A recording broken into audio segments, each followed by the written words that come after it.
Score, the podcast, the only show taking you inside the studios of the world's most celebrated composers and musical storytellers. Presented by Vienna Symphonic Library. Here are your hosts, Kenny Holmes and Matt Schrader. What's up, guys? I'm Kenny Holmes. I'm Matt Schrader. This is Score the Podcast, presented by Vienna Symphonic Library. Thrilled to have another episode for you this week. Our guest, good friend of the show, he's been on a few times in the past. In our second season, we went to his studio, and then he was one of our first guests after the pandemic drama, telling us how he did his process and kind of maybe set the tone for the industry during that period. He always has something new going on. Kris Bowers is who we're talking about. Yep. A great young composer who's had just a really incredible last few years, and that's something that we asked him about when we sat down. It was just kind of about him building a plan. He has a plan. He has a life plan that he tries to execute, and that really shows. And The Wild Robot is just a phenomenal piece of art. I mean, it's beyond just an animated film, but huge contender, I think, for a lot of the awards that have been happening and are still yet to come up. And really cool. We're lucky, I think, to sit down and actually talk through. He played us through a little bit, using Vienna Symphonic Library's at virtual piano that we put in front of him on a little plasticky keyboard that we made him play. But still played it phenomenally. But a really cool little experience to kind of sit through and actually play through some of that with Kris. Yeah. And also one of the things that you'll find pretty interesting about this sit down is that he tapped into some unique sounds and groups of musicians that I wasn't aware of when listening to the score. It could have very well just been a traditional orchestra that's used on films, but he tapped into a group kind of like the Blue Man Group a little bit. Rhythm, they play all sorts of different types of sounds on unique instruments and just regular household items and things. So really excited to talk with Kris about that film and some of his other works over the years. He was Kobe Bryant's composer, the late Kobe Bryant. So we'll talk to him a little bit about that. And also his Green Book work. We touched on this the first time we had him on the show. His head was digitally put on Mahershala Ali's head replacement. It's the first time I had heard that phrase. Yeah. But we'll dig a little deeper into that and show some examples if you're watching the show here on YouTube or Spotify. It's been a couple crazy weeks here in LA. Spoke with Kris. His family's safe. They were able to get out. They were in one of the areas that was affected, but luckily everything was safe and okay for them. But that wasn't the case for a lot of musicians, composers here in town. A lot of really cool things that you've seen with the community, companies stepping up. Guitar Center, I know, is doing some instrument replacement stuff. The Music Cares group has a big donation thing, and I think stipends for musicians. The Grammys is going to turn the show into a fundraiser. And it's also affected the industry quite a bit in terms of all these award shows and things. The Critics' Choice Awards was pushed back. Well, a lot of that just takes a back seat when these kind of things happen. And obviously, Oscar nominations pushed. I mean, all of this stuff, it really puts stuff into perspective of what matters. But we wanted to release this episode this week as, maybe a break for you if you've been immersed in the news and just kind of want to step away. Kris is such a well-spoken guy and has some great stories to tell. And so we're glad that he's safe, and we're glad to be able to bring this episode to you. And we will get to that conversation with Kris in just a bit. But before we do, we want to remind you, of course, about our sponsor, Vienna Symphonic Library and the Vienna Synchron Stage. Yeah, we talked so much about in the first few episodes. We're grateful that they're our presenting sponsor this season, but they have the Synchron Stage, the Vienna Synchron Stage, which is doing these massive projects for major studios, major feature films, Amazon, MGM, Warner Brothers, Sony, Netflix, Lucasfilm, Marvel, of course, Apple, Paramount, Universal Pictures. They are really kind of at the forefront of a lot of the recording stuff that's happening now. And of course, the same engineers, the same players, all of the same talent that's behind those big productions are also contributing to the VSL libraries and all the software that you can get your hands on right now. So if you're a composer just looking to kind of dabble around a little bit or to really refine your craft, there's some really cool things you will want to check out. VSL.co.at. And reasonably priced, by the Yes. way. Go check out the packages. You'll be surprised. Couple $100 US. And you've got plenty of tools at your fingertips, whether you want the full orchestra and different setups and sounds, or you want something very specific and tailored, whether it be the Steinway piano that Kris uses here on the show, or some of the different piano sounds. There's pretty much everything that you would need as a composer musician to add to your toolbox. And two other things to mention on that. We'll hear Kris play the Steinway piano that VSL has available. During the episodes, he'll demonstrate some of the theme that he did, but also at the end of this episode, you'll hear a little clip that was put together using VSL tools of Forrest Gump, the theme.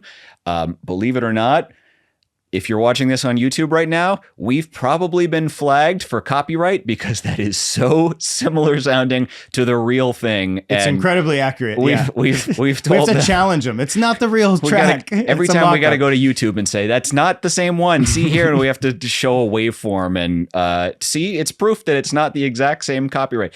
But yes, check that out. And that's something at the end of the show that we'll put at the very end so you can hear just how close that actually sounds. All right, let's get to it. We're going to head over and chat with Kris Bowers. He's up for every possible award probably this season, and it's well deserving. The Wild Robot, let's get to it.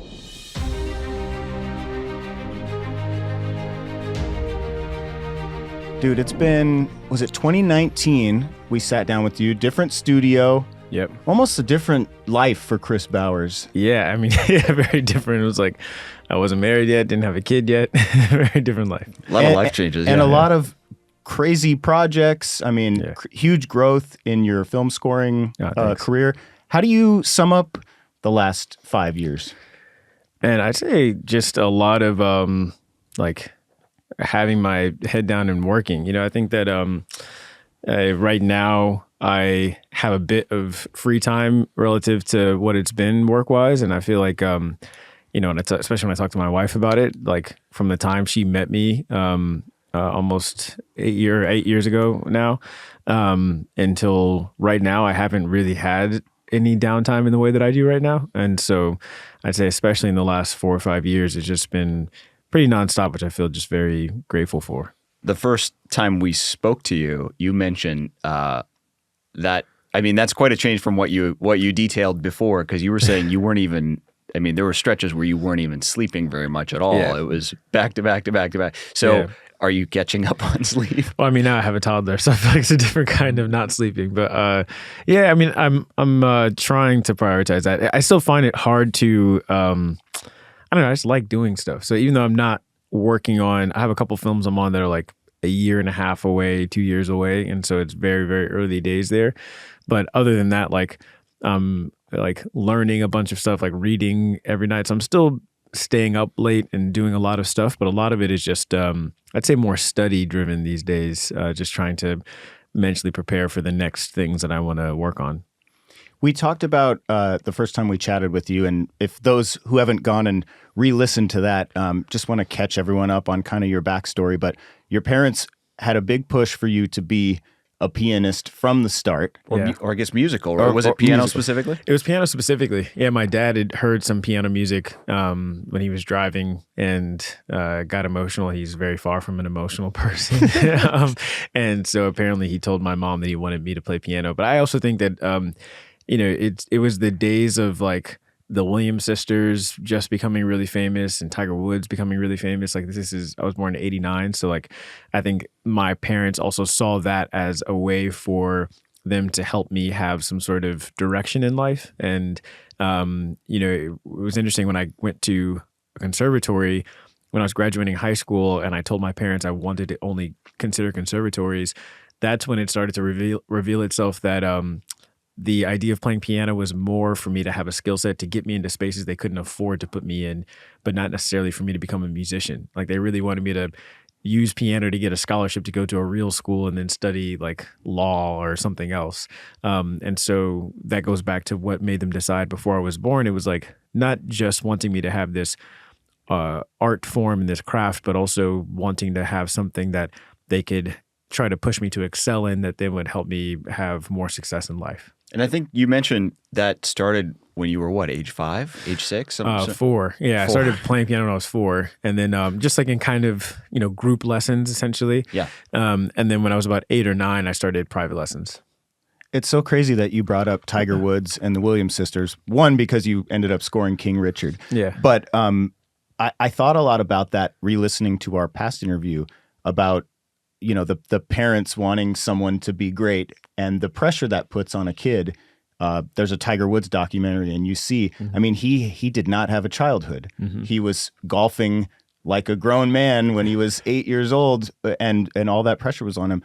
Did you feel that way? I mean, it's different because your dad wasn't a musician. Your parents weren't musicians, right? So the influence of them, they weren't musicians themselves, so they weren't pushing what they were passionate about on you, but you were getting kind of driven in a direction. Yeah, definitely. I mean, even same with Tiger Woods and the Williams sisters, like their parents were hobbyists in those areas, or like, curious about those areas. And it's kind of similar with my dad.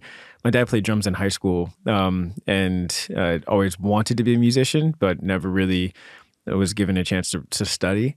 And but he sat behind me while I practiced from the time I was 5 or so until we fought about it when I was 15. But he also taught himself along the way. Like he talked to each of my teachers after every lesson to understand what it was that I should be working on. I remember I was telling somebody the other day, he used to listen to K-Jazz when I was studying jazz here in LA. He would listen to the jazz radio station, and all day he'd be taking notes on which tracks had piano players he thought I should check out. And so I get into the car after class and he'd have a list of like, here, check out these piano players and this record seems really cool. And so he really was guiding me through that process. And there definitely was a little bit of like, during the summer, if my neighbors asked me to go play and I asked my dad if I can go outside and play, he'd be like, did you touch a piano today? Like, if the answer is no, then you know the answer about going outside and playing. But I will say that for me, the thing that made me feel like I didn't need to be pushed anymore was when I realized that I kind of needed the piano for emotional expression. I think once I discovered that I could process emotion through it, I could almost secretly communicate these emotions intimately with this instrument, where I was saying very clearly how I felt, but nobody else knew because it was this secret language almost. I think that's the point around middle school where my parents didn't have to tell me to practice anymore. For me, it was like, this is something I need to do to just like get out how I feel. And you mentioned at one point that there was a more formal plan, a music plan. Where is this going to lead? What's part of the plan? And I think you mentioned previously that was like, I think you said around age 10 or 11 or somewhere in that ballpark when you started to kind of get a more concrete vision of what that was. But I'm curious, what was that? Yeah, so it was around 12 because basically I around that time, like middle school, freshman year of high school, I was getting really into film music. Like my parents took us to movies every weekend, and pretty much as soon as the movie came out, we were there, if not Friday night, like Saturday morning, seeing that movie. And my dad was a writer for film and TV. And so like he always loved sharing his favorite movies with us. Like before the Star Wars episode 1 through 3 came out, he had to show us 4, 5, and 6. And, he definitely shared that love for filmmaking with me. And then I also was into animation. I went to like an animation school. And so my freshman year of high school, when I went into high school, I was 12. And I went in for music, but my plan was to switch to visual art because I wanted to be a cartoonist, actually. And it was that freshman year that I not only decided to focus on piano and stick with music, but I really understood this desire to tell story in some sort of way, and this idea of music's power to do that. And so that's when I told my parents this plan of like, I'm going to go to college for jazz piano, and then I'm going to tour as a jazz artist and with like, different musicians. And then I'm going to find a way to transition into film scoring, just because I had already fallen in love with music for movies, but had decided to focus on piano. Now, is that still something that do you build a plan, like a 5-year plan or a 10-year plan or something like that still to this day? Yeah, I kind of do, actually. I think it's just, it's just nice to have something to aim for. And, I kind of filter a lot of my decisions today based on like how they're going to impact what I'm going to do in the future. So like, right now I'm really wanting to get more into filmmaking. And so like, there's so many times where I'm deciding what to do and how to spend my time based on how it's going to contribute to that, or I'm working on like more immersive ideas. And so like, these are things that I recognize anybody that makes their first film that we might publicly see, they probably have made like, 20, 30, 50 films, like in the privacy of their own home or at school or whatever. And so for me, it feels like I want to be intentional about how to spend my time on the way to whatever those goals might be. You talked about how you're expressing your emotion through music, especially growing up. Were you a social guy? Like, what was your upbringing like? Sometimes the musical ones are a little quieter and they express themselves through the music. Yeah, it definitely was that. I kind of always have been. I mean, my parents tell me often, even when I was a toddler, I was the kind of kid, my mom says that she could like leave me somewhere and go away, and like she could come back like, hours, days later, and I probably would still be right there, like to myself. I wasn't really like going off and exploring a bunch of stuff. But especially in middle school, I feel like music was a way for me to connect to other students. Like I found that I could play songs that were songs that my peers would know, and that's how I connected with them. That otherwise it was kind of, I just felt like an awkward kid essentially, and I felt more comfortable through music. Even my wife today says that there are times where she feels like she can understand me clearer when I'm playing piano than when I'm speaking in terms of like how I'm communicating. And so, so you're like, here's why I didn't take out the trash. Exactly. Yeah. Let me play you a little bit. Yeah. In the middle of a fight, just go and play. It's a nice little thing, but yeah, I've always, I had friends I grew up with in my neighborhood that I spent time with, but I think, it's very cheesy, but piano definitely became like a best friend in a lot of ways, because I just felt like it was the space where I felt most seen. Even if I was by myself, I felt like other places I had to try. I felt this subconscious need to adapt or try to be a certain way. And I think that behind the piano, I was just like, this is me. Like I feel very vulnerable and very like open and honest and all that. Well, it's interesting because with The Last Repair Shop, which by the way, I'm not surprised to introduce you as an Oscar-winning Kris Bowers, but I didn't think it would be filmmaker before composer. Yeah. Congratulations on that. That film's amazing. If you haven't checked it out, it's on YouTube. It's fantastic. But it felt like it was probably a little more personal for you to make a film like that. Going through LAUSD, playing music. A lot of those students spoke kind of the same way that you're talking about now, about being able to express themselves and what would they do without their instrument. What was the backstory on making that? Was that something that came from you or Ben or Proudfoot, by the way? Yeah, Ben Proudfoot. Yeah, it came to me through Ben Proudfoot, but from Jeremy Lambert, one of the producers. His brother is I'm pretty sure was a luthier, and sent this article about the repair shop to Jeremy, who sent it to Ben. And Ben and I were actually working on a Concerto as a Conversation, which is a short doc about my grandfather. And we were finishing that up when Ben asked me if I had heard of the repair shop before.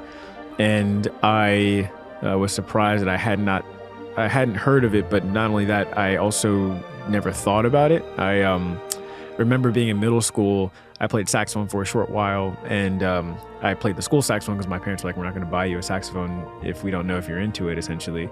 And whenever there was an issue with the saxophone there, I assumed it was being sent back to the manufacturer. And I never considered like, who's this person that's like making sure that it's fixed when I get it back. And then especially piano, because I rely on the pianos that are at the schools from the time I was in elementary school all the way through high school. Again, I just never questioned how it was always in tune. I just was like, oh yeah, this piano's this is how it is.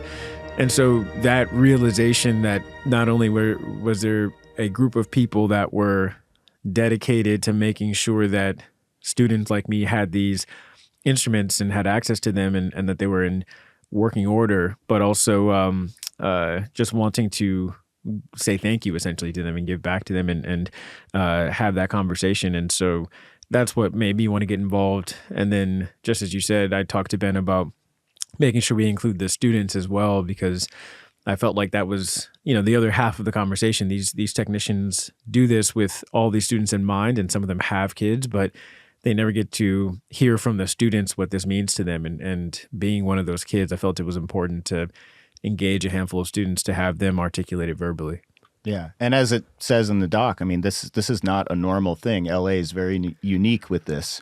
Yeah, it's called the last repair shop because LA is the last city to provide free and freely repaired instruments, of its kind. There are a couple of other small programs in the country, but most of the major cities, like, think of New York or even musical cities across the country, those cities have all privatized this practice. So like now you have to either pay to have those things repaired or your school has to pay for it. And so LA is the last place where you can receive free and freely repaired instruments. And it's so important in every city, but especially a city like LA, there are 82% of the students that live below the poverty line. And so for those kids, the idea of playing an instrument, it really comes down to money. It's like, we're not going to have you play this if we can't afford it. And as soon as it breaks, then like that's it for the instrument. We can't afford to get it fixed. And so to have access to those instruments and to this program feels really vital.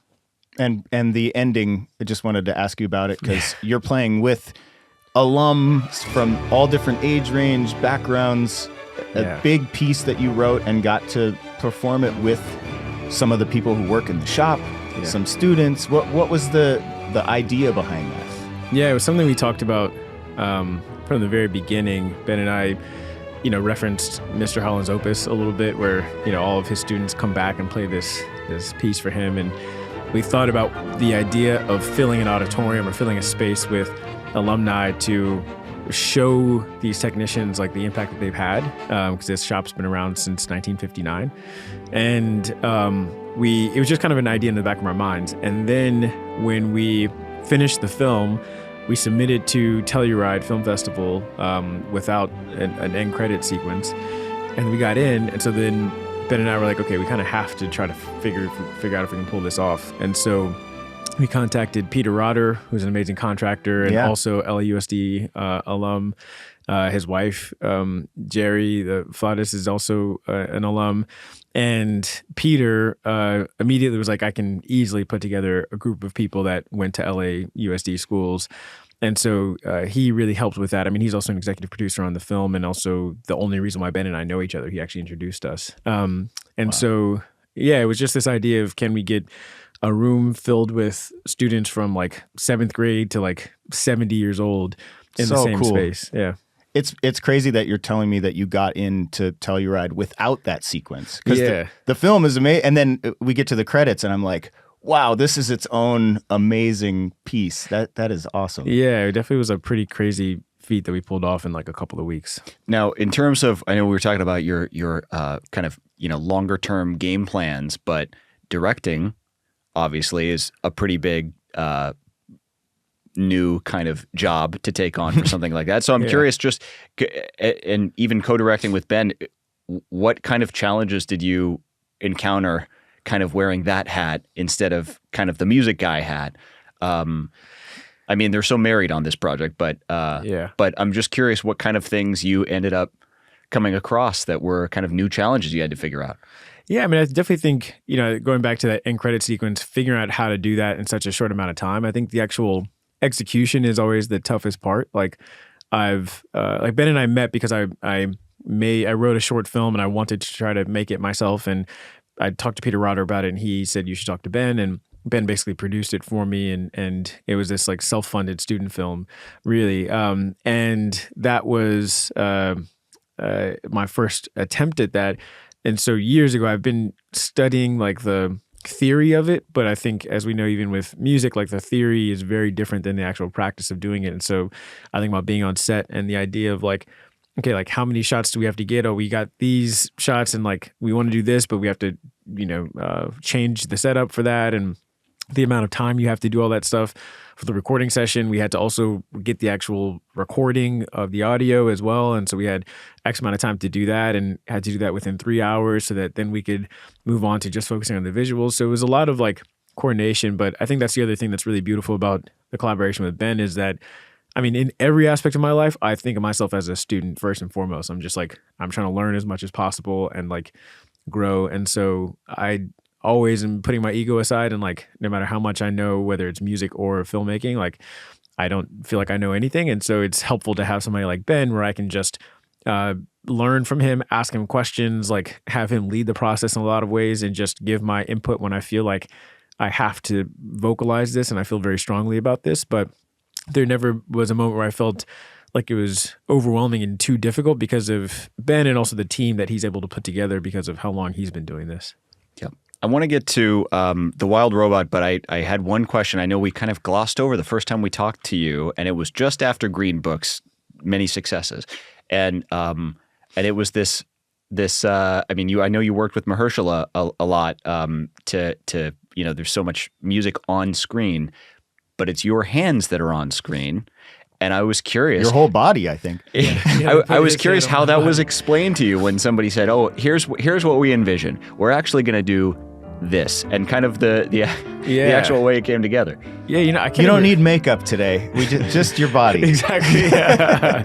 I can't even remember how it was articulated. They just told me they wanted me to be his body double, and I think I was just so stressed on getting the music right that I was like, okay, I'm playing this music on camera. Like, let me just figure out how to do that. And I think that was an amazing thing about how far they had already come along with visual effects. That like I remember being on set and they only needed me to play and then have Mahershala do the same movements and choreography with either the same exact shirt or like he would wear an undershirt so that there was enough space on his neck to basically like make the line where they make the edit the color of my shirt. Because they literally, just for those listening, they literally ended up compositing his face over your body. Yeah.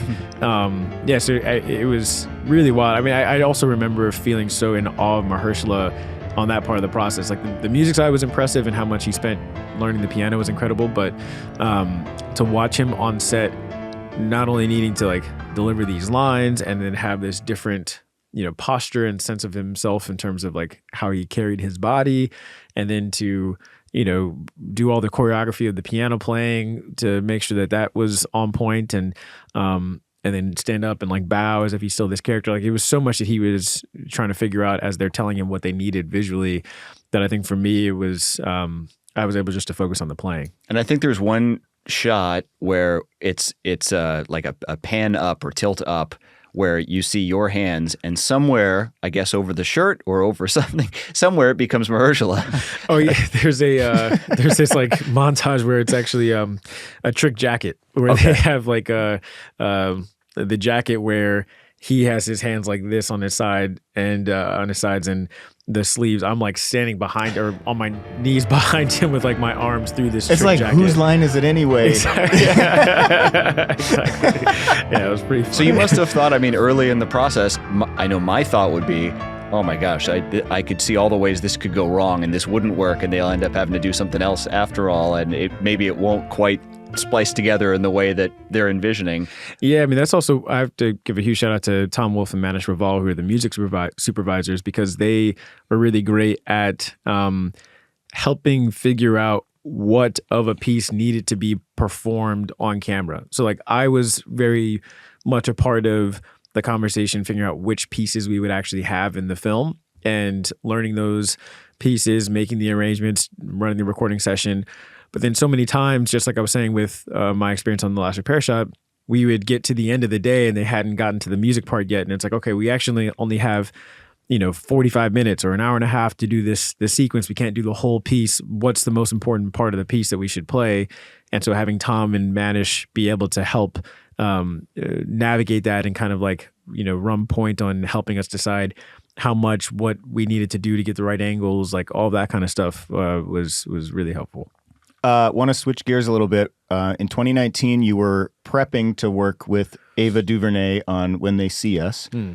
since then, you've now, I think, have 4 projects under your belt with Ava. Yeah. I read an interview about this cue from Origin, and when Ava first heard it, she broke out in tears. And I'm wondering, as a composer, that's got to be probably the best news you can get from your director. I mean, what goes through your mind when you hear something like that from your collaborator?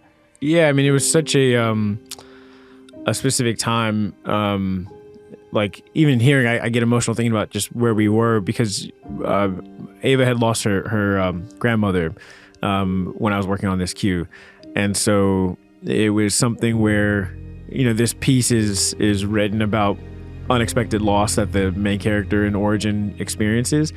And my approach was very much just trying to follow how it made me feel emotionally, and also follow the picture. Like, this whole score almost entirely was written like rubato, and then we kind of like tracked afterwards. Like, I would basically, like this one, I played the piano part over and over and over again until I got it exactly to hit every moment that I wanted it to hit. And then my assistant Sahil created a click track based on that, and then I went back and orchestrated around it. But playing it for her, like right after she had lost her grandmother, I think it just her reaction being so emotional just made me feel proud of the piece in a really complex way. I think that it's something where you write music, and music is supposed to convey an emotion, and this emotion. I remember playing this piece for my wife and asking her what it felt like to her, and she said that it felt like somebody has like the pieces of their life like scattered across the floor, and they're trying to piece it back together. And she didn't even know anything about the film or about the sequence it was written for. And then for people to have that kind of reaction, for Ava to just involuntarily get emotional, I think just speaks to the power of music, and feels like something I'm very proud of with this. When I listen to your scores, it's funny that you say that. There's something about the way you write music where I don't even have to see the picture, but I can feel what's happening. Oh, you do an amazing job of creating visual experiences with your music. When I hear that, I feel the loss. When you listen to The Wild Robot, you can feel that triumphant, that feeling. I don't know if that's... Yeah, I mean, I know that's so abstract, but is that intentional? Is there some, because I know we talked about synesthesia a little bit and some elements like that, but I'm wondering, does that come into the writing process? Yeah, I mean, it's definitely always the hope. I think that, like, to me, that's the bar of great music for storytelling, is like when you can listen to it and feel those things afterward, and with like complex emotions, right? Because I think that there's certain things like, you hear aleatoric music, and it obviously feels like horrific and scary, and happy music feels very happy. I think there are things that are very a little bit easier to convey musically, and the things that I fell in love with when I was a kid were these pieces of music that had like a complex feeling to them. I think about like the goodbye scene from E.T. Between Elliot and E.T. and like that's such a complex moment, and it's triumphant but also bittersweet and all these things. And I remember listening to it by itself and feeling those things when I was a kid. And same with Jurassic Park. Like there's this wonder and excitement and all this kind of stuff. And so for me, kind of trusting the emotional response is something that I need to do. It's like I almost need to trigger those things. It's almost like being an actor, where I have to get into a certain headspace and like feel something very clearly emotionally before I start to write. And then when I start to write, I have to re-trigger those feelings in a very authentic way. And if I don't, that's when I'm suspicious of something, where I'm like, I don't really know if this is hitting it, because like I don't listen to this piece of music by itself and feel these emotions. There's something that is kind of necessary, which is also like this not otherworldly, but like I'm not super religious, but I do definitely feel like there's a spiritual quality to that, where it's like there's something else at work when you're trying to pursue involuntary emotions. And it's not like me asserting my idea of like, this is what it is. It's more so like chasing this feeling that's very clear and coming from somewhere else. Do you feel it? Like in our documentary, Tom Holkenborg talks about the goosebumps. And if he can't get those goosebumps, then he goes back to the drawing table. If he can't trigger those. Are you able to write something and then sit back down later and play it and say, I feel it, or do you rely on your collaborators to feel it? Or your wife. Or your wife. Yeah, I mean, I rely on myself feeling it primarily because, I mean, similar to my dad, going back to my dad, hearing that piano music, I'm not a very emotional person outwardly, like as a person. Like I was literally just today talking to my wife and our friend about how the most amazing news could happen for me, and I'd be like, "Oh wow, that's amazing! Like, oh, that's cool. That's really like that's the amount of excitement I get. Like, it's like pretty much there, and like I feel it very deeply, but I don't express it very much. And like same thing with something that makes me sad. Like, it's very hard for me to break into tears about very sad like moments in my life. Like when they're actually happening, I'm so programmed to be like to compartmentalize and just like keep moving and all of that kind of stuff, and so. Because music, since I was a kid, was the only space where I felt like I can be unabashedly emotional, it's still the place where I can most quickly unlock those emotions. And so I kind of need to have it, like anytime I'm not feeling it myself and relying more on my collaborators or somebody else, is usually because I didn't have enough time. Like I think that, then it's like, okay, well, like if you guys say this feels good, then I have to move on. But otherwise, if I have the time, then I'm definitely going to wait until I feel that myself, because then I feel like I can trust it a bit better. So you must have a lot of kind of musical sketches that you have just kind of put together to process different life events and moments and things like that you have that probably hit very specific emotions and kind of feelings and things like that. Are any of those things that you end up saying 5 years later, 10 years, however many years later, oh, actually, this could work. This is something that could be great in the next film. I would think you would think that I'd be better at that.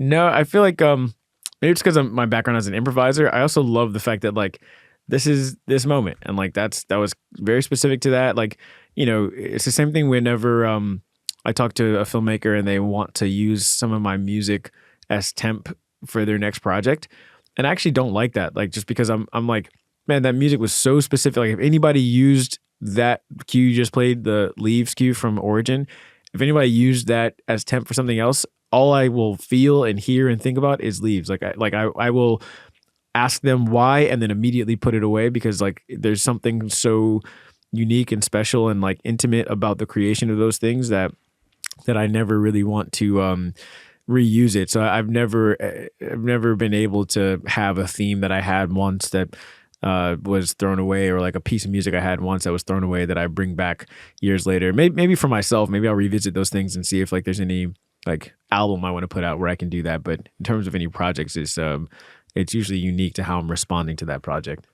I see it on the wall. I know that you collaborated with Kobe a number of times, and I just wanted to ask you about your time working with him. I know the mama mentality is something that is contagious. People, when they're around him, they become relentless. You've kind of had that relentless approach in your career, but what do you have lasting memories of working with Kobe, and maybe what did you learn from working with him? Ah, man, so many things. So we worked together for, man, I want to say like it was about 6 years, because it was 7 years. It was like 2013 when I first met him to work on Muse.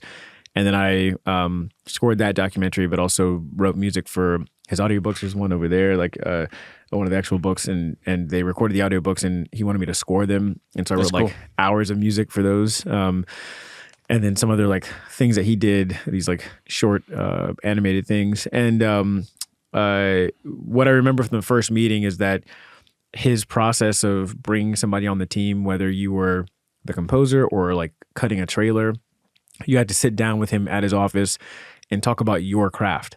And he basically was going to have a conversation with you about your craft, but it was really more of a test to see how passionate are you about your craft and how obsessed are you with your craft. And if you are as obsessed with it as he is basketball or whatever else he wanted to learn, then he felt like he could trust you. And that first meeting, what he said to me is something that actually also heavily influenced this like more visceral process to scoring. He, at the end of the meeting, said, "This is obviously a documentary about my life, but I want you to look at each of these scenes and think about whether or not it reminds you of something in your own life emotionally. And then meditate on that feeling that you have from your own experience, and then write from that emotional place, and it'll be great. And so that's something I still carry with me. Also, he had in his mind John Williams as my Michael Jordan, partially because he was a huge John Williams fan. Like, he used to listen to Duel of the Fates before games. Like, he listened to John Williams and like Beethoven and like classical music almost more than hip hop in terms of like getting pumped up for athletic endeavors. And he had a friendship with John Williams. Like, Kobe was known for cold calling people and then developing a relationship with them when he was curious about how they approached their craft. And John Williams was one of those people. Like, I met John once because of Kobe. Like, Kobe brought me to the Hollywood Bowl and took me backstage and introduced me to him. But because he had that type of obsession with learning, he wanted to make sure that I had that same level of depth of obsession. And so whenever I sent a cue to Kobe, I had to explain to him what I did to get to that cue. Oh, interesting. Yeah, it was just like, if I wrote something that I was like, oh, I just think this is cool, he was like, no, not good enough. It was like, I need to understand, like, what did you study? Like, how did you go from what you studied to what you created? Process. Like, He wants process. Yeah. And so I think getting so, and it's something that kind of, like you said, spoke to who I felt I already was. It kind of reawoken this. Like, when I went to Juilliard was incredible, but there were a lot of aspects of it that made me feel like my obsession with craft and process was like unique in terms of like how deep I wanted to go with those things. And so working with Kobe just reminded me, like, that's what somebody like him does to get to where he got to.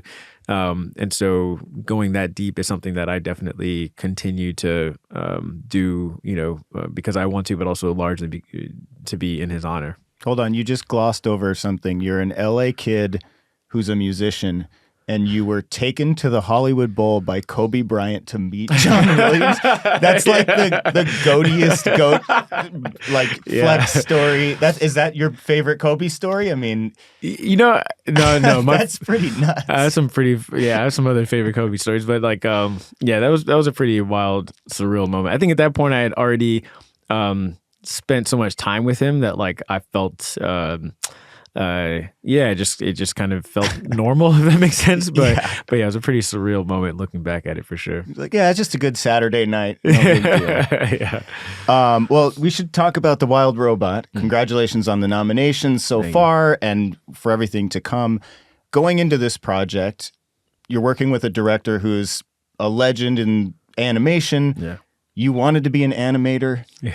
How were you first approached with this, and what was your reaction when you were offered? Because it is your first animated. Yeah. I was super excited. So I first got a call from Natalie Hayden at Universal about it. She and Mike Knobloch, also at Universal, thought that I'd be well suited for the project. And Natalie asked me if I'd be interested. I immediately said yes, just because I also was such a huge fan of Kris. Like, Lilo and Stitch, obviously, when we were kids, and all the work he did with Disney, like Lion King and everything else. And also How to Train Your Dragon is not only one of my favorite animated films, but one of my favorite scores. Like my score is like right there, very, very, very worn in terms of how much I've like looked at it. And it's also got a little wet when a flood in here. But you cried on it. Yeah, exactly. Come on. One of those few times you got very emotional. Exactly. A big eye flood. So I was just like, hopeful to work with him because of that. But I was sent the book, and I listened to the book or read the book. And my daughter was about 6 months old when I got that call. And so I remember reading it often to her and feeling so emotional and feeling so seen in terms of this journey into parenthood. I mean, I feel like there's so many things that I was figuring out, my wife was figuring out, watching her sacrifice so much of her like physical self, her identity, like all these things. And for me, with this, difficulty with emotion and like figuring out how to, navigate these things in early parenthood was something that I could see in Roz as like this robot becoming a mom. And then when I went into the offices for my meeting with Kris, I read the book in, maybe about like 4 days. And then we talked at DreamWorks. And the amazing thing about, DreamWorks is that you get on the elevator and the doors open, and whatever show you're there to visit, the whole floor has been turned into that show, right? And so there's like all this concept art everywhere. There's, paintings, there's images of animals, like their character sketches, like all of this stuff. It's immersive. Yeah, immersive. Completely. Yeah, and it ignited that childhood dream of animation that made me so excited. And Kris and I talked first about how we wanted to approach the music, and he said in that first meeting that music was going to be a character in this film, that it was necessary for music to convey so much of the story, because he knew there would be sequences with little to no dialogue, and wanting to have as sparse of a film dialogue-wise as possible, and so needing music to step in to help push that narrative forward, and showed me a lot of their concept art and talked about how much the hand-painted style of old animation was something they were trying to figure out how to bring into, the 21st century. And for me, that really made me think not only about how much I loved those films, but how much music was on a different level in terms of like the orchestration, like the writing, like, that was an era where, to me, those composers were writing for, we still are writing for the greatest classical musicians that exist and the greatest, musicians that exist.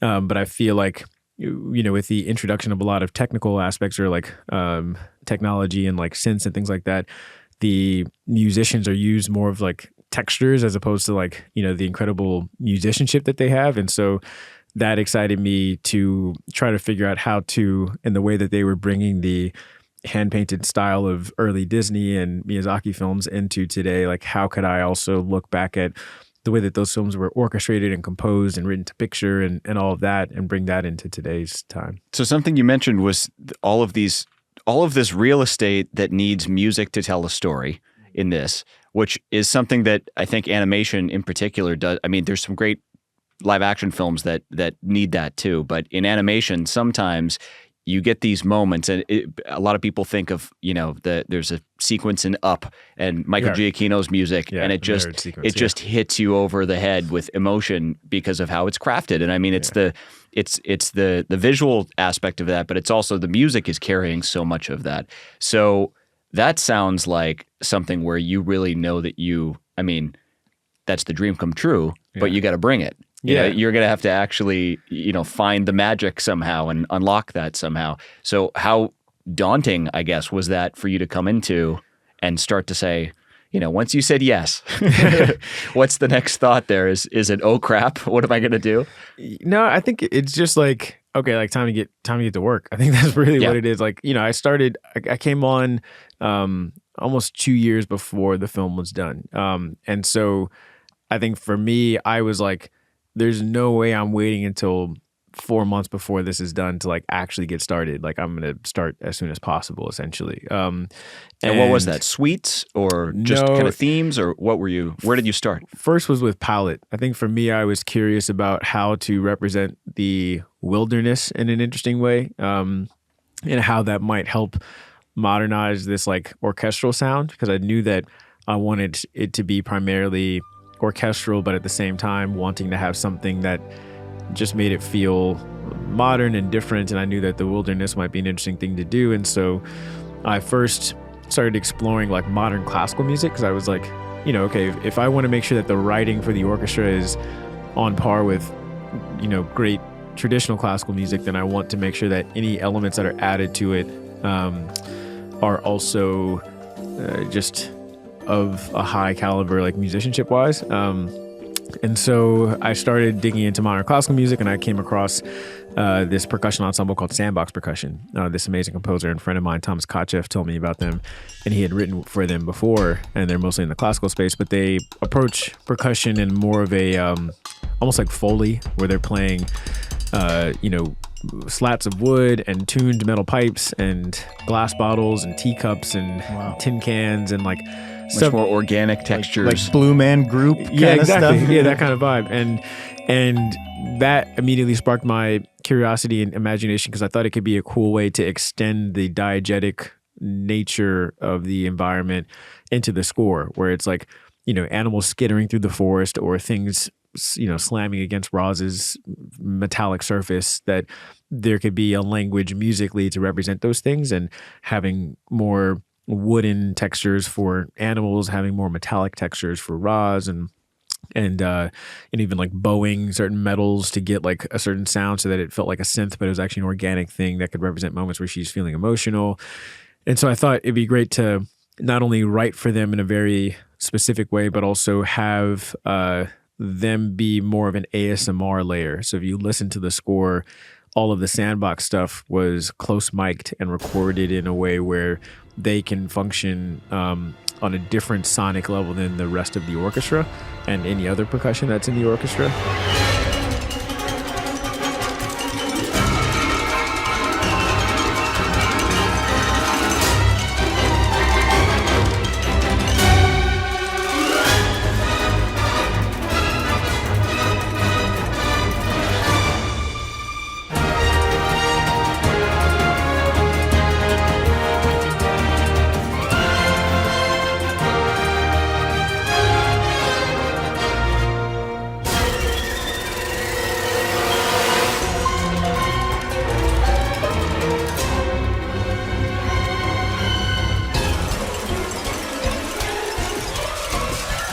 And then once I discovered them and even visited them, then I went to a couple synth designers that I know, Brian Bender and Nick Semrad.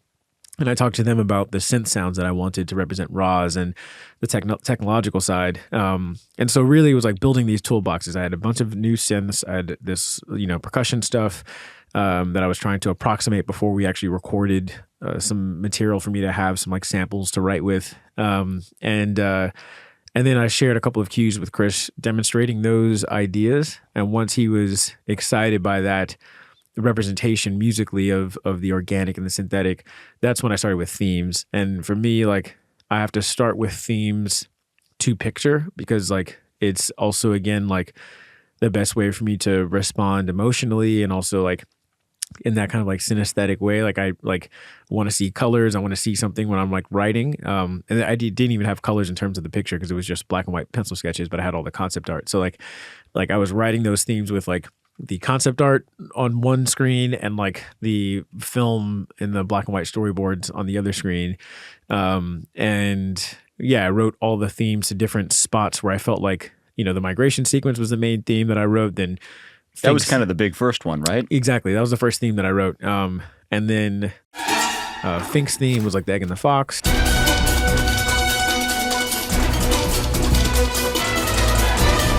Bright Bill's theme was when he first follows Roz.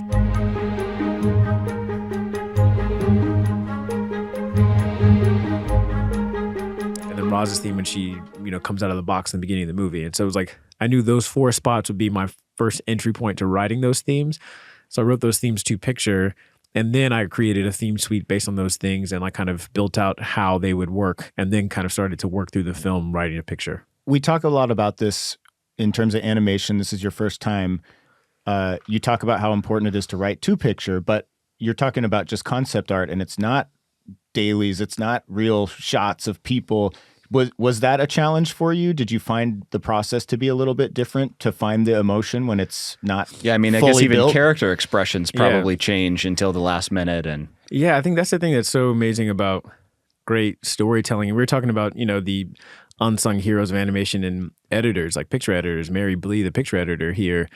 I think I was just talking to Chris Sanders the other day about the migration sequence and how I wrote a lot of that to the black and white pencil sketches. And for that sequence, he actually then, once I had the first version that we agreed was the theme, he encouraged me to write away from picture so that they could actually animate to the music and cut to the music.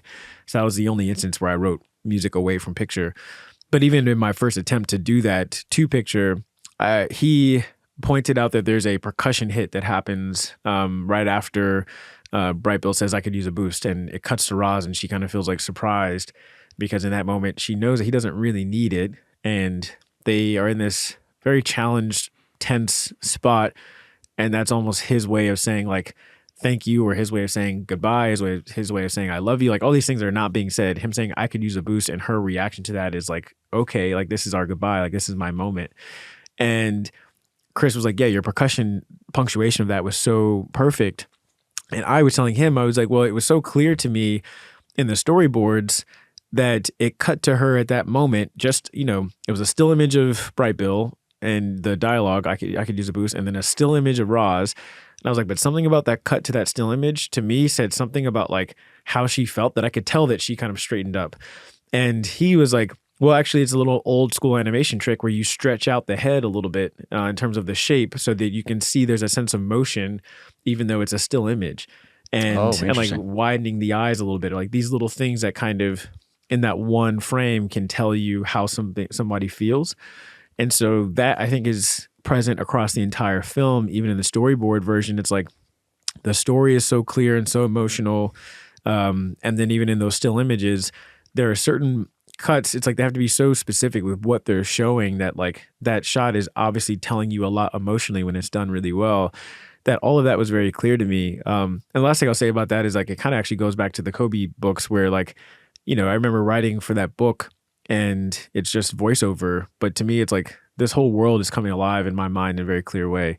And so I never felt challenged at all on The Wild Robot, like scoring these sequences, because it just felt like, oh yeah, like the emotions are obvious for some reason. I just want to mention, you mentioned a main theme that you came up with Kris that kind of became maybe a starting point or a hub for some other things. Is that something that you can just demonstrate kind of what that conversation was? Yeah. So, it's funny because I first wrote a theme that, so basically the sequence is a moment where Roz is saying goodbye to Bright Bill. She's been teaching him how to fly. She's been, giving him these life skills to be able to ultimately leave her one day. And in this scene, she is just now processing the fact that she has been running toward this emotional cliff. This flight is a gift Roz has given you. Yeah, I understand. No, you don't. You see any other geese here your size? The accident that killed your family saved you. I never thought of it that way. Funny how life works. Thank you for looking after Bright Bill. When I first looked at it, I was like, oh, this reminds me of the idea of taking your kid to college. And at that point, my daughter was she was just over a year. And I thought about that scene and I wrote a piece of music that I was like, oh, this is it. This is like, this hits this emotion, this idea. Like I can see it clearly, me dropping her off, what that would feel like. I played it for Kris and he's like, yeah, that's not the right feeling. And explained to me that, we have to remember where we are in this moment for them and that they're not saying goodbye. They're not saying I love you. They may not see each other ever again. And this is something that is irreparable that happened to them. And then I reflected on that and listened to the piece of music I wrote, which I'll play a little bit, but it was like,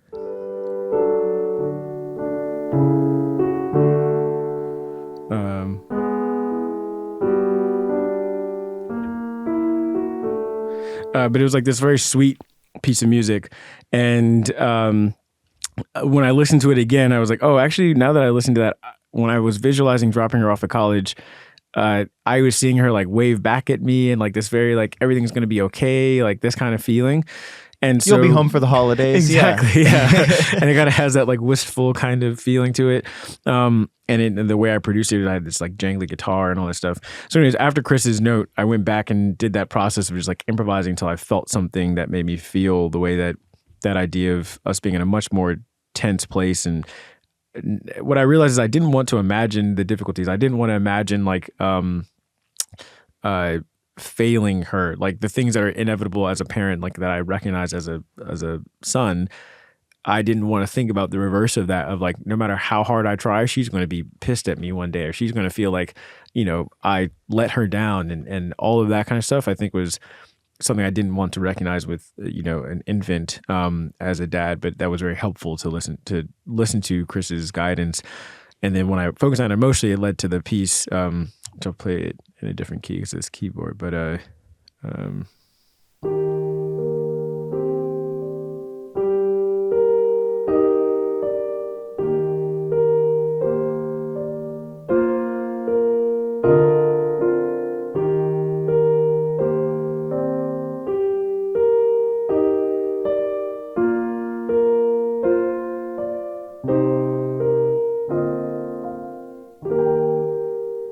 be here when I get back? No.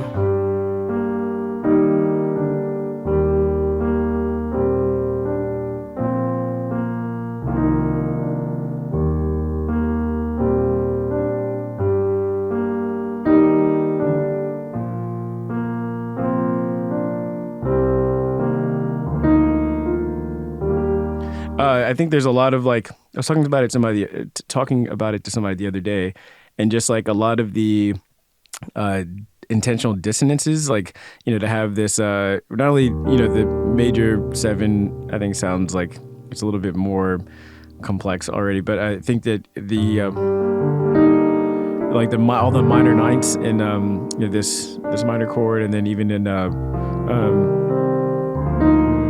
this, like having this E flat on top of the D chord here, but like, just having these like crunchy dissonances in something that feels pretty simple, both melodically and harmonically, just seems like it naturally causes some of those feelings. And it's interesting how much like my process is just improvising until I discovered it and then analyzing it later. So it's not like I'm sitting there thinking, oh, maybe if I do these things, it's like I didn't even think about some of that stuff until I had a conversation about it a week ago. But, I remember playing it for my mother-in-law and her being like, there's something about this that feels like happy, but also like heartbreaking at the same time. And I think that like, it's fun when you discover those things. And when you speed it up too, it becomes this huge epic. Yeah. Do-do-do-do-do-do-do-do. Yeah. And a lot of that was Kris talking about wanting to have, in this sequence in particular, as soon as Longneck, like the kind of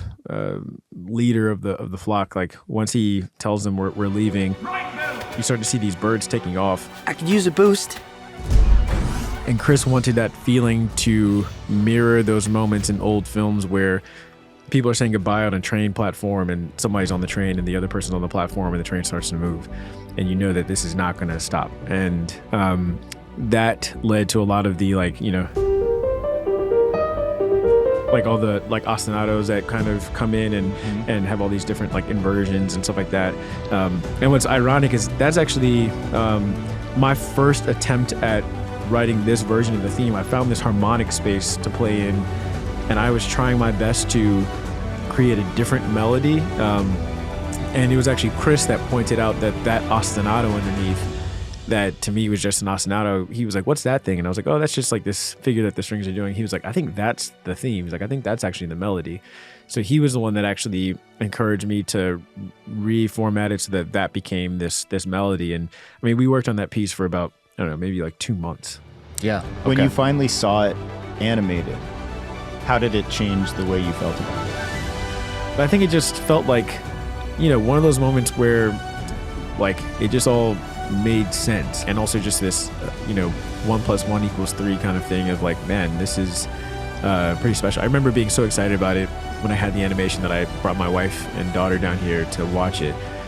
And she's kind of like what you were saying about your wife, like she had no context of the movie at all, had no idea what it was about.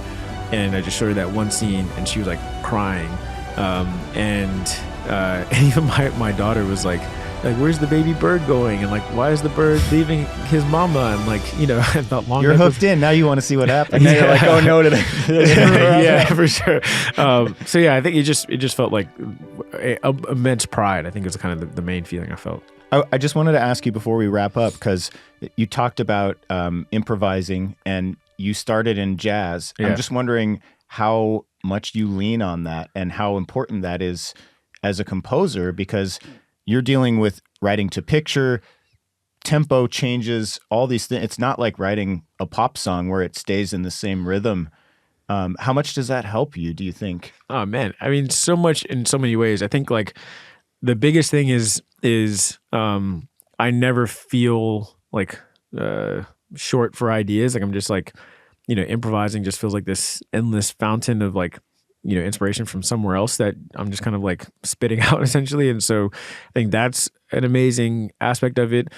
The motivic development, I had teachers, I think about Terrence Blanchard, he's one of my mentors. And like, I remember he used to hammer home this idea of even in improvisation, like what is the melodic idea that you have, and like do not leave that melodic idea until you have exhausted it beyond its like, its capabilities. And like, I think he equated that to composing as well. But for me, I feel like, having a theme is something that, especially in a movie like this, you are able to feel the emotional impact by the end of the movie because you have heard this theme not only be repeated in different ways, but it's become the foundation for every aspect of so much of the music. Where like, when I would work with Terrence, he was like, okay, come up with a 5-note idea.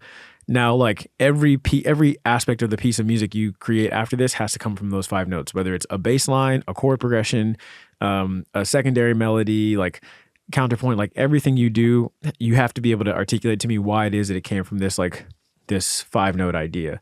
And so with that, like I usually with my themes, I write them out on paper and have it right next to me on my desk so that like as I'm thinking about, like Roz rescuing all these animals, there's like this crazy ostinato that's built from like her main theme and like all these other things. It's like always going back to those themes so that hopefully, the best movies to me are the ones where like when that culmination happens emotionally and the music comes in, you recognize, even if it's subconscious, that this music is something you've been hearing this whole time and it's feeling this way. And I think that like, it's something about the past that I still feel is so important.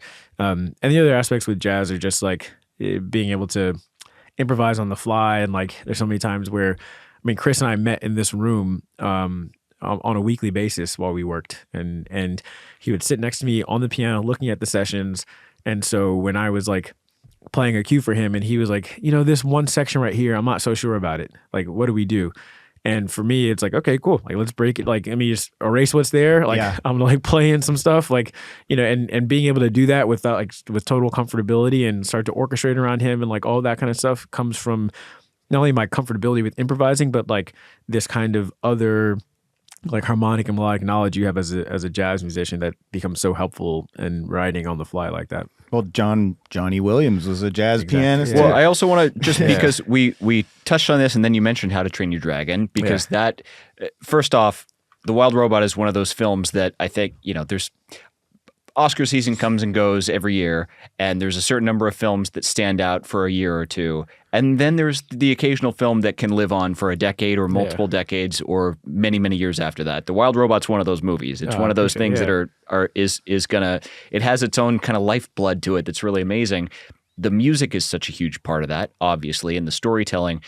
But a lot of the textures and layers that are happening reminded me of some of John Powell's approach in How to Train Your Dragon because it's so dense. It's so some of these sections, there's so much going on musically, which I love. How to Train Your Dragon is one of my favorites, as many people who love soundtracks consider that among some of the greatest.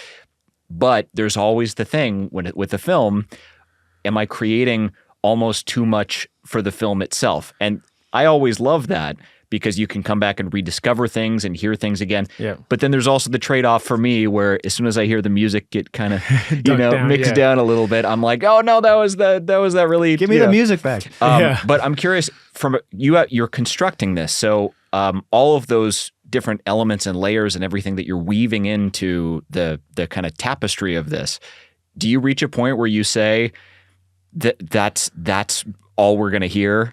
Because a lesser composer might have come in and just put some drones underneath a couple things, something very. But there's so much going on musically, and I'm just curious how you approached kind of some of those things and continuing to kind of build and weave in really interesting little hints and the theme. Yeah, I think for me a big part of it is like this is my own expectation of like what it needs, like what anything I do needs to be. I think like it's in part that like. Mama mentality kind of thing of like, why I can't, it's hard for me to listen to any music that I wrote that I know any part of me dialed it in. Like, I was just like, oh, like nobody will notice. And so like every single detail, like all the way down to the wire, there's so many cues that Kris approved that I was like, oh, now that I see the animation, like I'm going to make some more adjustments to this because the color is different. And it's also like honoring the fact that all of these other craftspeople have spent that level of time and detail with what they're doing, that like, they're there's a butterfly sequence, like 80 something thousand butterflies. There's like a raccoon moment where there's like 990 raccoons. And like, for me, it's like, if they're paying that much attention to it, then like I would be letting down the process by not putting that same level of attention to the music. And then I think that there's I think we can all subconsciously, even if you're not a musician, subconsciously tell the difference between music that has those additional layers and doesn't. 100%. I remember like looking at John Williams scores or even this John Powell score and being so excited by the idea that like, oh, this whole time I thought the violins were just holding a pad, but actually they're doing like this subtle ostinato the entire time. Or like, actually, when you hear this main theme, even though that's the main thing we can hear, there's like 3 other theme melodic ideas that are happening underneath that. And like, those are things that I feel like I've noticed in my own writing when I discovered that this huge shift where like I wrote a cue that was just like a melody and some pads that was orchestral. And then I wrote a cue that was like melody and some like movement and some counter melodies. And even though it might function the same when it's turned down in terms of like, how much you can hear, I really believe that there's a subtle difference and a subconscious difference to like people that aren't musicians recognizing that there's like something else happening here. The last thing I'll say about that with this film in particular, it felt necessary because of how much there isn't dialogue. And like, my bar for film music is music you can listen to and play outside of the context of the movie. And like, it's fun for the musicians to play. It's fun to listen to. And it has like, a level of quality to it that it doesn't feel like something's like it's the background to something, that it's like its own thing. But because there are moments where there's no dialogue, the music can't really be fully in the background, because then it's like when you listen to something that is a track that you're like waiting for the vocalist to come in, like you're waiting for like something to start or like waiting for a melody to come in. And I think that's what we have to do as composers sometimes, because like we're supporting the dialogue. The dialogue's the lyrics, the dialogue's the vocalist. And so when you hear that music without the dialogue, it's like, oh, this sounds like it was supporting something. Whereas with this music, oftentimes it's like, even though it might be turned down, it was written because like there's so much happening visually, and I want people to be leaning forward as they're seeing that, and not any part of them sitting back waiting, that like the music has to be as active and engaging as what we're seeing visually. Well, it's a masterpiece. Both the film and the music. Sure. We have listened to it. I don't know how many times now. So we Yeah. know it well. And the vinyls, it'll be out when this episode comes out. Oh, awesome. I didn't even know that. Oh, that's exciting. Yeah. I think it came out in December. So that's exciting. Yeah. I'm sure a lot of people, it's definitely playbackable on its own. Thanks. Yeah, and the vinyls, like they did a beautiful package where the disc itself looks beautiful, and there's like posters, and yeah, it's pretty cool. It's cool, yeah. Very exciting. But before we wrap up, we're going to go to 3 things. Oh, yeah. Just caught me off guard. So I shouldn't It's have. your segment, Matt. So Come something you learned just from your, last 5 years especially, you've taken on sort of projects that are, 10 times bigger, 100 times bigger maybe than just a few years ago. So something that you've learned just working on bigger movies, bigger projects now, the fact that there's more people and there's more money and there's more pressure, creative, creative notes probably on things. But what's something that has kind of, you've learned from the bigger operations? Yeah, I'll kind of split it a little bit in an answer. Like the biggest thing is how much a director is a game changer in those instances, because I've been on projects that are massive in terms of like the amount of money going into them and the amount of like importance that is placed on the IP or whatever it is, right? That the director has shielded me from, where I feel like it is just us. Like for The Wild Robot, it felt like it was just me, Kris, and Jeff Herman and Mary Bleed, the picture editor. And every now and then, somebody else would step in, and definitely like my music editor and my assistant, but like it was a very familial environment, and I never felt like any pressure from the studio about how much money they're spending on it. And I think that instances where a director doesn't have a handle on that are the instances where like I'm getting notes from the studio, or like the studio's present at the playbacks and they're giving us comments on the music, and it feels more like anxiety than it does like, support. And then the other thing is just like how much like I need a team as a composer. I think that like, and what my team needed to look like. When I was a kid, I used to think that John Williams was literally by himself doing all this, and he's one of the few that is as close as you can get to that. But he still has an orchestrator. He still has people that are like, doing things. And for me, it was figuring out how I could have I still have a pretty small footprint. It's like I have my studio manager, I have a tech assistant, and I have a creative assistant, and then like a music editor, and that's it. But they all have a function. Yeah, they have a function, and our orchestration team. But like by the time my cues go to my orchestrator, they're like fleshed out and all that. So I think like realizing that I can't do these things by myself, that I need, Sahil and Thomas and Max and Devon and Greg and those are the guys that make sure that, especially as we get down to the wire and they're changing picture and we're going to go record, that these things are getting done. What's one pivotal big life experience that you've had that you feel like has changed your musical approach? I bet I know. I bet I do too. I think I might too.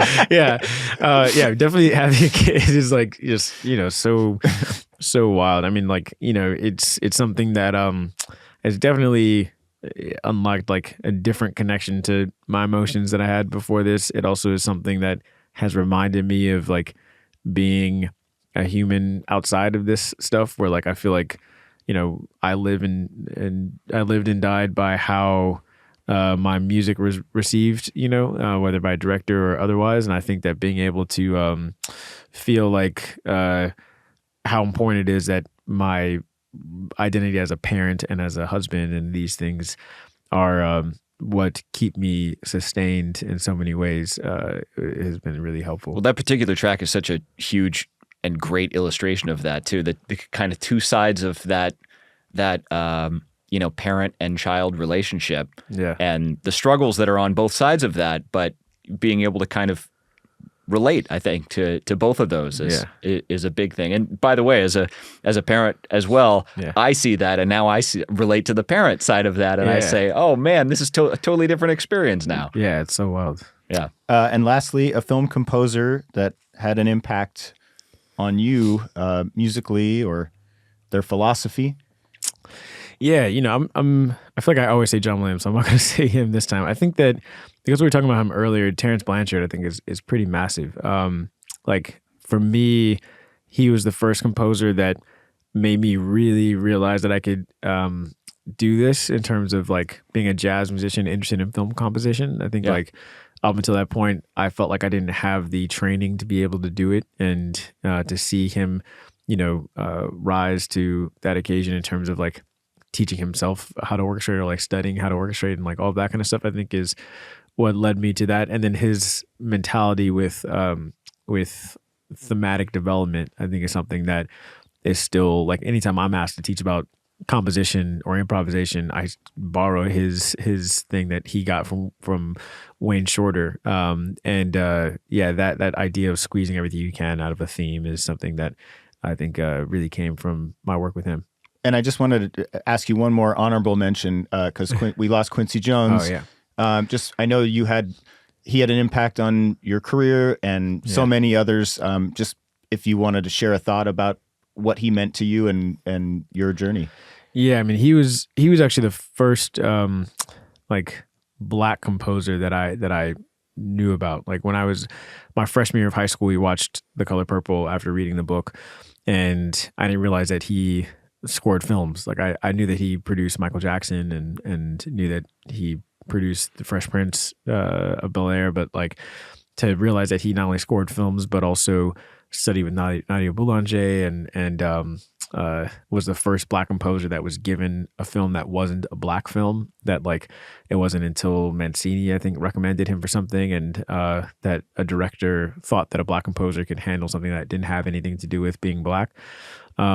And I got to meet him a handful of times. Like he got an honorary doctorate from Juilliard, and I was his like handler for the day, essentially. That's cool. Yeah. Yeah. So just like talking to him and asking him so many questions all day and hanging out with him, and so much wisdom, and him talking about like, like whenever you talk about money, that's when God leaves the room, and how you need to make sure that like you're doing things for the purpose of like craft and like your heart and intention and spirituality. But yeah, and I got to like go play at his house, and he put on a show of mine here in LA. And so, I wish I had more time with him before he left, but he was just so inspiring as an artist, and he really squeezed, 95 years into his 91 years of life, and it was pretty amazing. And it came full circle. You end up scoring Color Purple. It's pretty nuts. Yeah, pretty wild for sure. Well, Kris, thankful that you were able to make time with us. I know you have so many. We know you're not sleeping. You say you're slowing down, but like all of a sudden now you're on a crazy press tour. Sure, yeah. So, It's campaign season, yeah. but we're just stoked for you, man. And you know, you're an Oscar winner who's possibly on par for another one, and couldn't be more proud of you. And we really appreciate your time. The Wild Robot, I don't know if I think it's just rentable still, right? It's not on something. I didn't see it on Peacock. Just go rent it. Yeah, rent it. Yeah. It's really great. It's worth it. Yeah. I don't have kids. I enjoyed it. If you have kids, it probably hits differently, but definitely worth the watch. And get the album, listen to the album. The soundtrack is amazing. It's beautiful. Thank you guys. Thanks for having me, and thanks for doing this. You know, what you guys do is so awesome, so I appreciate that. For more, including bonus footage from inside Composer Studios, follow Score, the podcast, on YouTube, Instagram, TikTok, and X. This season of Score the Podcast is presented by Vienna Symphonic Library, used by many of the composers featured right here on the show. If you're looking for high-quality, sample-based virtual instruments to elevate your craft or unlock the creative potential of your music, Vienna Symphonic Library has the tools you need all in one place with the Synchron Series. Recorded on Stage A of the Vienna Synchron Stage, the Synchron Series features every orchestral instrument, pianos, choir, so much more, while innovating to create an intuitive, fully customizable software suite that puts you in control of everything you create. These are real instruments recorded and engineered by the same people recording scores for some of your favorite films and TV shows: Netflix, Disney, Marvel, Lucasfilm, Amazon, HBO, so many more. And with their flagship Synchron duality strings, you get both the large ensemble on Stage A and the small ensemble on the drier Stage B, performing simultaneously so you can blend to create your very own unique sound. Our listeners are using it. Our guests on the show are using it. Matt and I are even using it. We're using it too. The best of Vienna, the city of music at your fingertips. You want to hear what VSL can do? Listen after this message for a demo of Alan Silvestri's Forrest Gump theme. It sounds so good, YouTube probably copyright flagged it. And that's all I got to say about that. Or check out the items yourself at vsl.co.at. Check out their sample player, free libraries and demos. You can play around with all that stuff right now today. From all of us, thank you to the awesome team at Vienna Symphonic Library and Vienna Synchron Stage for supporting this season of Score the Podcast.